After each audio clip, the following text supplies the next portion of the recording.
बिना शिकार किए वापस जाना होगा।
यमुना की जलधारा को चीरती हुई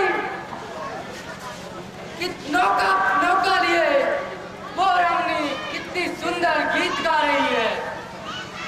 कैसा अलौकिक रूप है, जैसे जमुना जल से स्वर्ग से भूषा का उदय हुआ हो, मानो सुंदर सरोवर का कमल खिलकर जल की धारा में प्रवाहित हुआ हो। नाव किनारे लगाकर वो धरी आ रही है।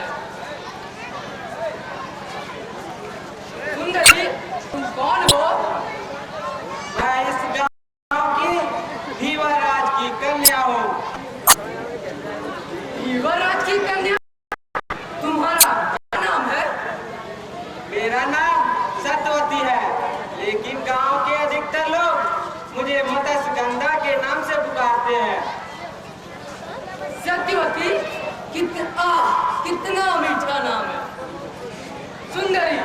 यदि इस धरती को अपने अलौकिक रूप से शोभा ही बढ़ाना था तो किसी राज्य परिवार की शोभा क्यों नहीं बढ़ाई। एक मछली पकड़ने वाले हीवर के यहाँ जन्म क्यों ली। जन्म मरण तो सब ब्रह्मा की इच्छा से होता है, इसमें मैं क्या कर सकती हूँ। ब्रह्मा जी से कितनी बड़ी भूल हुई जो ऐसी सुंदरी का जन्म एक हीवर के यहाँ हुआ।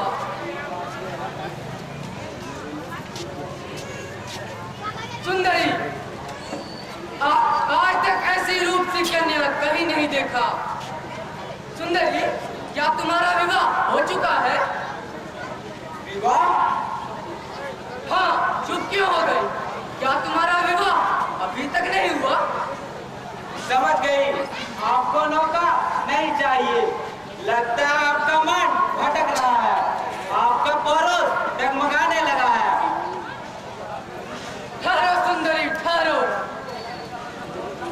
तुम्हारे सुंदर हाथ यमुना में नौका खेने के लिए नहीं बल्कि किसी राजा के राज्य परिवार की शोभा बढ़ाने के लिए है। तुम्हारी नन्हे हाथों ने क्या जादू किया है। मैं अब इस नैनों की जादू को अपनी पूरी शक्ति से भी नहीं तोड़ सकता। आखिर आप चाहते क्या है। उधर सामने देखो, जैसे जल की धारा में तुम्हारी नौका पत्थर से बंधी हुई है, वैसे ही अपने जीवन को मैं उसी नौका समान तुम्हें अपने विवाह बंधन में बांधना चाहता हूँ।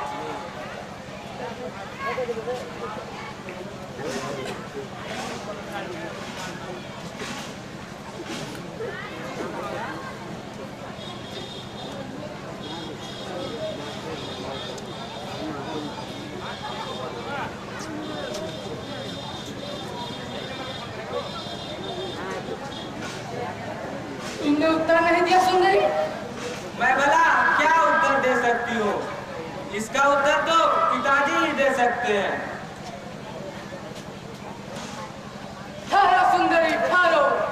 तुम मेरे प्रेम को ठुकरा कर मत जाओ, वरना मैं पागल हो जाऊंगा। तुम कौन हो। तुम यहाँ शिकार खेलने आते हो या अपना मन बहलाने के लिए। पिताजी, इन्होंने कोई अत्याचार नहीं किया। मैं तुमसे नहीं, इस बदमाश से उत्तर चाहता हूँ। जाओ, तुम घर चली जाओ। अब तुम बताओ, तुम मेरी लड़की को अपने प्रेम जाल में फंसाना चाहते थे ना। शायद तुम्हें मालूम नहीं कि तुम किसके साथ बातें कर रहे हो। तुम्हें जो कुछ भी पूछना है शांति से पूछो। शांत रहूं? वाह रे वाह, एक तो चोरी करे ऊपर से सीना चोरी।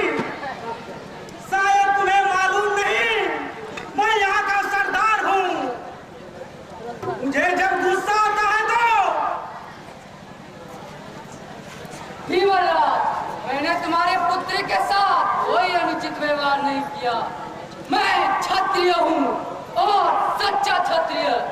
मैं किसी दुर्बल पर अत्याचार नहीं करता। अत्याचार करके तुम थोड़ा ही बच जा सकते हो। जानता नहीं, यह राज महाराज शांतनु का राज है।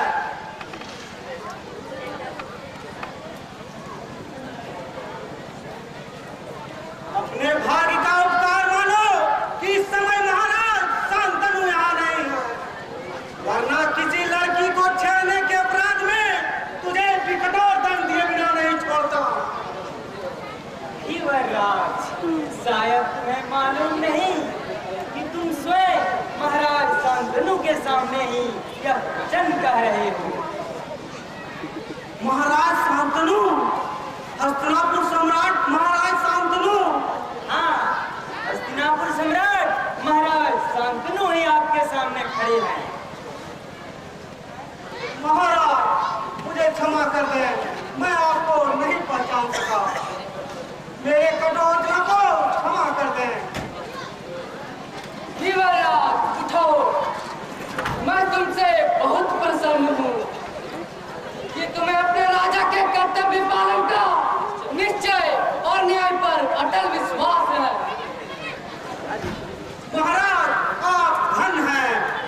आप जैसे न्यायी हैं वैसे दयालु भी हैं। युवराज, तुम इस देश की राजभक्त पर जाओ। आज मैं तुमसे एक दान मांगता हूँ, क्या तुम दे सकते हो? महाराज, मछली और जाल के सिवा मेरे पास देने के लिए क्या है जो मैं आपको दान दूं? फिर भी कहिए, आपको क्या चाहिए? कन्यादान। मैं तुम्हारे पुत्री सत्यवती को अपने हृदय का आभूषण और इस राज का राजकुमारी बनाना चाहता हूँ, क्या तुम्हें स्वीकार है? महाराज, मैं नहीं समझ सका, जरा फिर से समझा कर कहिए। युवराज, महाराज तुम्हारी पुत्री सत्यवती से विवाह करना चाहते हैं, समझे? समझ गया, बिल्कुल समझ गया।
किंतु आपको एक वचन देना होगा।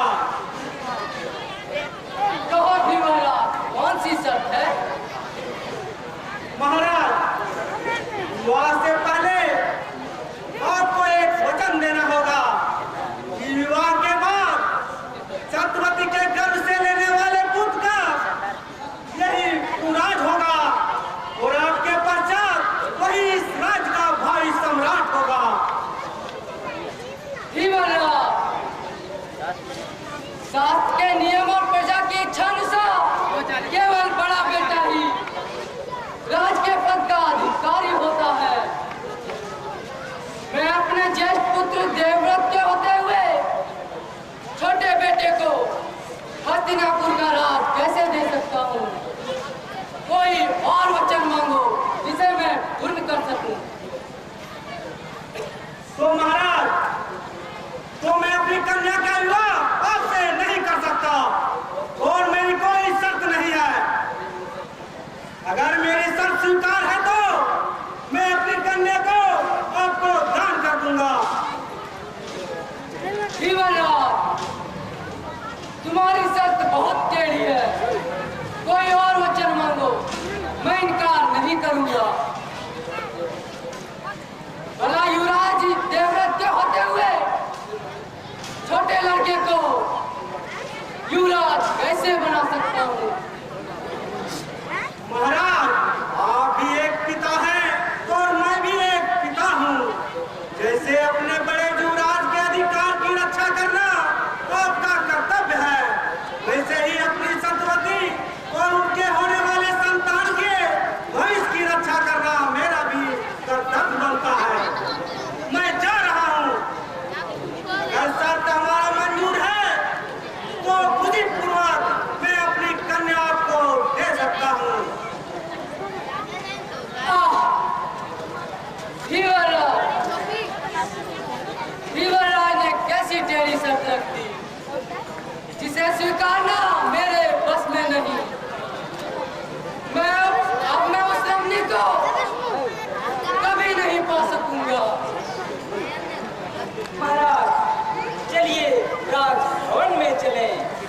इस समय आपकी तबीयत ठीक नहीं जान पड़ रही है।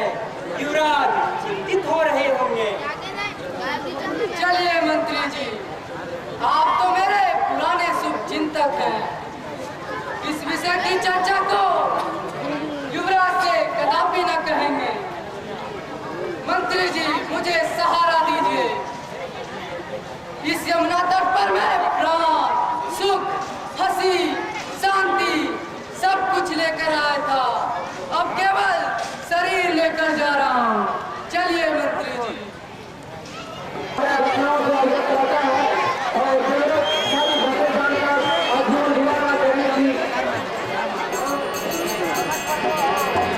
8 दिन से लगातार उस रमणी को भूलने की कोशिश कर रहा हूँ, लेकिन मेरी आंखें उस सुंदर रमणी को, उस सुंदर रमणी पर टिकी है। मेरा दिल उस सुंदरी को पाने के लिए बेचैन है। ओह, कितनी तकलीफ है। मैं नहीं जानता था कि प्रेम में इतनी जलन होती है। यमुना की जलधारा में नौका पर सवार वो रमणी कितनी सुंदर गीत गा रही थी। सूर्य की किरणें उसके मुखमंडल पर यूं चमक रही थी जैसे रात्रि में सुंदर कमल खिले हो। उसकी एक मुस्कुराहट पर मेरा मन चंचल हो उठा था,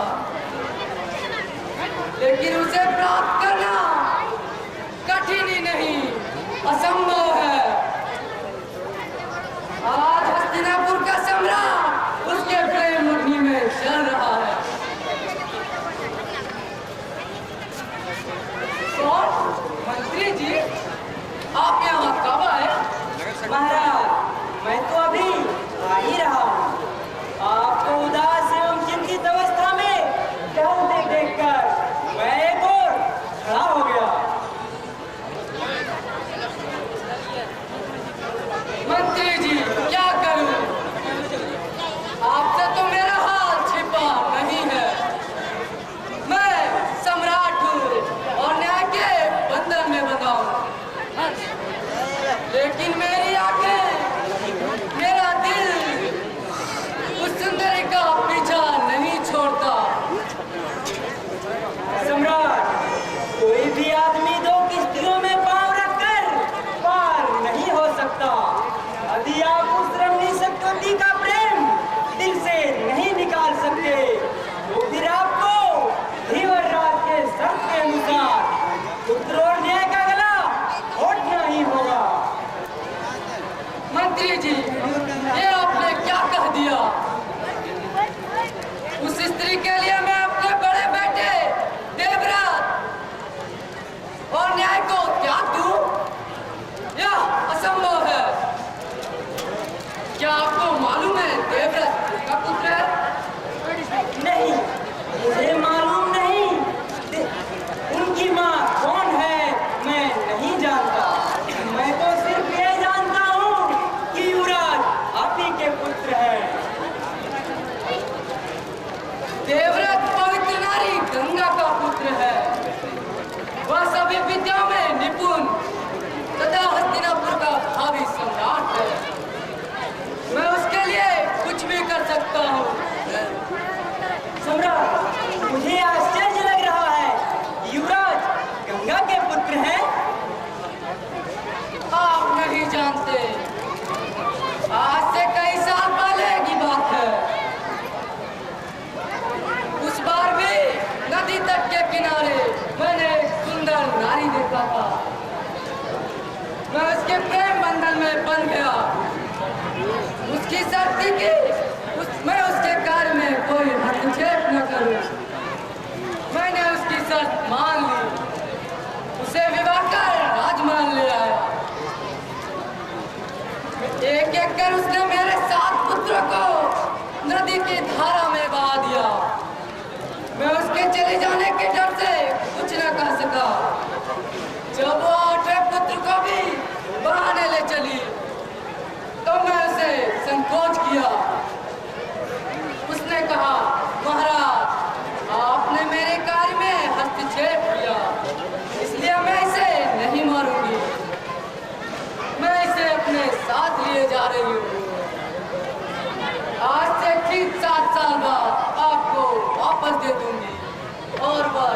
दी गई। फिर 7 साल बाद सभी विद्याओं में निपुण देवव्रत को मुझे वापस दे गई।